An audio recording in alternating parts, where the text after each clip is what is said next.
Hey guys, मैं हूं कौशिक और आप देख रहे हैं अंतरिक्ष टीवी। तो आज का ये वीडियो किसी भी स्पेस या साइंस से रिलेटेड वीडियो नहीं है, बल्कि आज का ये वीडियो एक Q&A वीडियो है। तो जैसा कि मैंने आप लोगों से कहा था कि मैं जल्द ही आपके लिए Q&A वीडियो लाने वाला हूं, तो ये रही Q&A वीडियो। मुझे आप लोगों के बहुत सारे क्वेश्चंस आए थे और उन्हीं में से कुछ सवालों के जवाब मैंने आज के इस वीडियो में दी हैं। तो बाई चांस अगर मैंने आपके क्वेश्चंस को नहीं लिया है तो प्लीज़ यार दिल पे मत लेना, आप नेक्स्ट Q&A के वक्त फिर से ट्राई करना, मैं आपके क्वेश्चन को ज़रूर लूँगा। तो गाइज़, मैंने पूरी कोशिश की है कि मैं आपके सवालों को जितना हो सके सही जवाब दे सकूँ। तो चलिए बिना समय गवाए शुरू करते हैं आज के इस वीडियो को। तो पहला क्वेश्चन है अनिश कुमार की ओर से।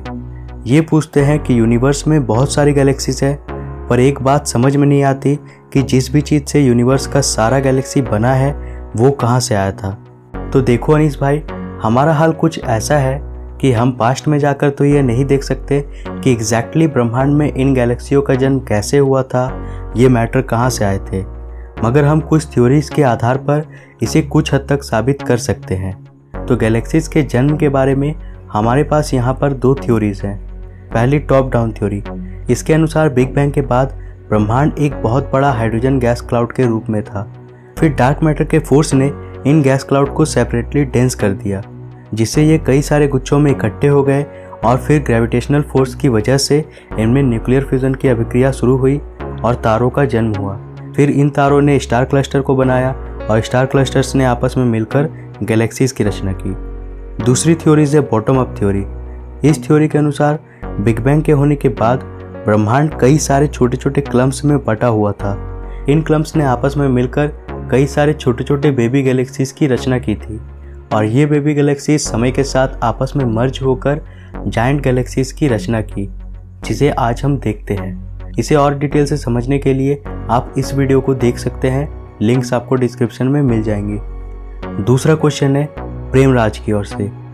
ये पूछते हैं कि कौशिक भाई, एक बात समझ में नहीं आती है कि ये जो एलियंस है वो सच में है या सिर्फ थ्योरीज में। तो प्रेम भाई, बात कुछ ऐसा है कि हमारे ब्रह्मांड में खरबों की संख्या में गैलेक्सीज मौजूद है और सिर्फ हमारे गैलेक्सी में ही 20,000 करोड़ तारे हमारे सन के सिमिलियर हैं और ऑन एन एवरेज इनमें से हर 5वें सितारे के पास एक पृथ्वी जैसा हैबिटेबल प्लैनेट मौजूद है। तो यह कहना कि हम ही इस ब्रह्मांड के इकलौते सिविलाइजेशन है, ये कतई सही नहीं होगा। मेरा मानना है कि ब्रह्मांड में और भी सिविलाइजेशन मौजूद है और उनमें से कुछ तो हमसे भी ज़्यादा उन्नत होंगे और कुछ शायद ऐसे होंगे जो अभी तक हमारे लेवल पर पहुंच नहीं पाए हैं। तीसरा क्वेश्चन है अमित कश्यप की ओर से। इनका कहना है कि फिजिक्स में एक कंसेप्ट है कि जो मैटर या पार्टिकल लाइट की स्पीड से ट्रैवल करता है उसका रेस्ट मास 0 हो जाता है, जबकि एलियन शिप लाइट की स्पीड को भी लगभग क्रॉस कर जाते हैं। तो ये उन पर इम्प्लीमेंट क्यों नहीं होता। तो अमित भाई, ये कंसेप्ट कुछ ऐसा है कि किसी भी चीज़ को लाइट के स्पीड से ट्रैवल करने के लिए उसका मास का 0 होना आवश्यक है, क्योंकि जब किसी ऑब्जेक्ट की कुछ मास होगी तो उसका कुछ भार भी होगा और उस भार को एक जगह से दूसरी जगह ले जाने के लिए हमें एनर्जी खर्च करनी पड़ेगी और एनर्जी के लिए हमें फ्यूल्स की आवश्यकता होगी। तो हम उस ऑब्जेक्ट को जितना तेज़ ले जाना चाहेंगे हमें उतनी अधिक एनर्जी खर्च करनी होगी और लाइट की स्पीड से ट्रैवल करने के लिए हमें इनफाइनाइट नंबर ऑफ एनर्जी की ज़रूरत होगी और इसके लिए हमें इनफाइनाइट फ्यूल्स की ज़रूरत होगी और ये सब वास्तव में इम्पॉसिबल है। इसलिए मास का 0 होना आवश्यक है। और रही बात एलियन शिप की, तो भाई रियलिटी में आज तक हमने किसी भी एलियन शिप को नहीं देखा है जो कि लाइट की स्पीड से भी ट्रैवल कर सकती हो। पर यहाँ पर एक दूसरा उपाय है जिससे हम लाइट की स्पीड से भी ज़्यादा तेज़ी से ट्रैवल कर सकते हैं, वो है वर्म होल। वर्म होल क्या होता है ये मैं अपने आने वाले वीडियोस में डिस्कस करने वाला हूँ, तो इसे जानने के लिए मेरे चैनल से कनेक्ट रहिए। इनका एक और सवाल है कि जिस ह्यूमन सिविलाइजेशन को आग का ज्ञान हज़ारों सालों में हुआ, वो 50 से 60 साल में इतना डेवलप कैसे हो गए कि पूरा मिल्की वे चेक कर डाला। ह्यूमन सिविलाइजेशन ने अपना अधिकांश लाइफ टाइम जंगल में एक जंगली जानवर की तरह बिताया था, लेकिन अचानक से हम इतने विकसित कैसे हो गए, ये हमें सोच में डाल देता है। हो सकता है कि इसमें किसी एडवांस सिविलाइजेशन का हाथ हो, यह भी हो सकता है कि जिन्हें हम गॉड मानते हैं वे एडवांस सिविलाइजेशन थे जिन्होंने हमें विकसित होने का ज्ञान दिया था और उन्हीं की बदौलत आज हम इतने डेवलप हो पाए हैं। पांचवा क्वेश्चन है FK3731 की तरफ से। ये पूछते हैं कि भाई तुम YouTube पर कब से हो। तो भाई मैंने YouTube में चैनल 2017 के बिगनिंग में यानी फरवरी में बनाया था और फरवरी से अब तक मुझे अराउंड 7 to 8 मंथ्स हो गए हैं YouTube में। छठा क्वेश्चन है टेक चैट की ओर से, have you ever programmed before. भाई किस तरह का प्रोग्राम, मैं समझा नहीं। सातवां क्वेश्चन है ऑल इज वेल की ओर से। इनका कहना है कि चांद हमें 15 दिन दिखाई देता है और 15 दिन नहीं, इसका क्या रीज़न है। देखो भाई, ऐसा नहीं है कि हमें चांद सिर्फ 15 दिन दिखाई देता है और 15 दिन नहीं दिखाई देता। दरअसल चांद के फेजेस होते हैं जो कि 30 दिनों के साइकिल में बदलती हैं। चांद हमारी पृथ्वी का चक्कर 27 दिन और 3 घंटे में पूरा करती है और इस दौरान चांद से रिफ्लेक्ट होने वाली सूर्य की रोशनी अलग अलग एंगल से हम तक पहुंचती है, इसलिए हमें चांद के ये फेजेस देखने को मिलते हैं। आप इस इमेज के जरिए इसे और अच्छी तरह से समझ सकते हैं। आठवां क्वेश्चन है नागेश्वर प्रताप की ओर से, क्या यूनिवर्स में सभी जगह लाइट है या नहीं। नागेश्वर भाई, विजिबल लाइट यूनिवर्स में सभी जगह मौजूद नहीं है क्योंकि हमारे यूनिवर्स का ज़्यादातर हिस्सा एम्प्टी स्पेस है जो कि पूरी तरह से खाली है, और जो लाइट पार्टिकल्स स्पेस में ट्रैवल करती हैं वो भी समय के साथ स्ट्रेच होकर विजिबल लाइट से इंफ्रारेड में बदल जाती है। 9th क्वेश्चन है अभिमन्यु वशिष्ठ की ओर से, व्हाट आर वाइट होल्स। भाई व्हाइट होल्स असल में ब्लैक होल्स का दूसरा छोर होता है और ये ब्लैक होल के विपरीत होता है, यानी ये ब्लैक होल्स की तरह सभी चीज़ों को अपने अंदर नहीं खींचती है बल्कि ये अपने अंदर से मैटर को बाहर निकालती है। आप इसे और अच्छे से समझने के लिए इस वीडियो को ज़रूर देखो, इस वीडियो का लिंक आपको डिस्क्रिप्शन में मिल जाएंगी। और 10वां क्वेश्चन है कमलेश रॉय की ओर से।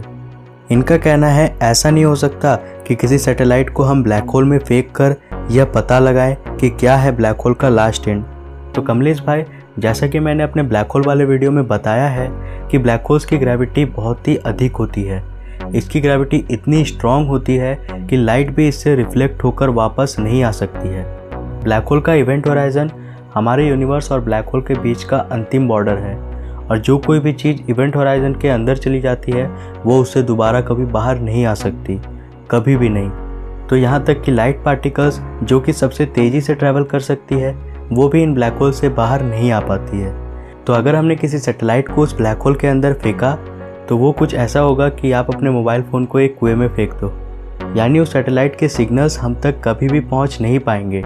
तो उसे ब्लैक होल के अंदर फेंकना हमारे लिए व्यर्थ होगा क्योंकि उसके सिग्नल्स हमारे तक कभी भी आ नहीं पाएंगे और उस सैटेलाइट का क्या होगा ये हम कभी भी जान नहीं पाएंगे। तो ये आइडिया हमारे लिए बिल्कुल भी काम नहीं करने वाला। तो ये थे आपके कुछ सवाल और अंत में ये रहे आप लोगों के द्वारा किए गए कुछ अच्छे कमेंट्स। आपके इतने अच्छे फीडबैक्स और अप्रिसिएशंस ही मुझे और वीडियोस बनाने के लिए मोटिवेट करती रहती है। थैंक यू सो मच कि आप लोग मेरे वीडियोस को इतना ज़्यादा पसंद करते हो।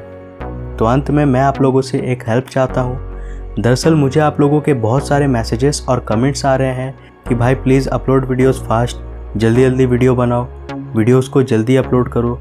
तो गाइज़, आप लोग मेरे लिए एक परिवार की तरह हो और मैं आप लोगों से एक बात शेयर करना चाहता हूँ कि मैं अपनी तरफ से पूरी कोशिश कर रहा हूँ वीडियोस फास्ट लाने के लिए, बट मेरे पास जो कंप्यूटर है वो बहुत ही लो स्पेसिफिकेशन का है।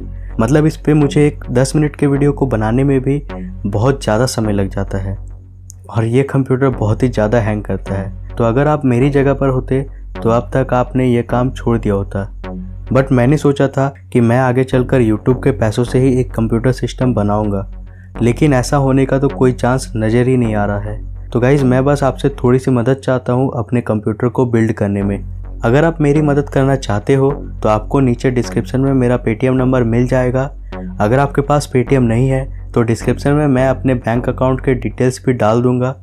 आप उसके थ्रू मेरे लिए कुछ कंट्रीब्यूट कर सकते हैं। आप अपनी तरफ से जितना हो सके मदद कर सकते हैं। और हाँ, आपके दिए हुए पैसे मैं सिर्फ पीसी बिल्ड में ही यूज़ करूँगा, ये मेरा आपसे वादा है। तो भाई, अगर आप मेरी इतनी छोटी सी मदद कर सकते हो तो आपका बहुत बहुत धन्यवाद।